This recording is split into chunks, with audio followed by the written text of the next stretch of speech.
في لحظات في حياتنا بتعلم في القلب، ما تتمسحش من الذاكرة أبدا. من اللحظات دي لحظة اسمها المواساة.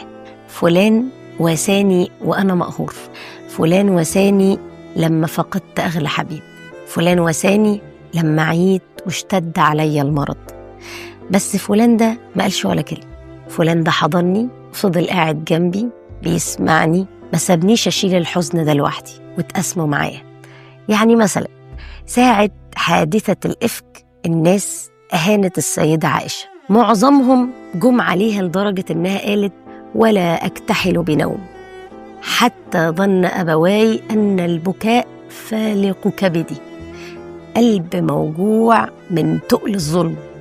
في عز اللحظات المؤلمة دي دخلت عليها واحدة من نساء الأنصار، ما اتكلمتش ولا كلمة ولا قالت اصبري احتسبي. كل اللي عملته إنها قعدت جنبها، عيطت معاها، متعاطفة مع أحزانها ووجعها.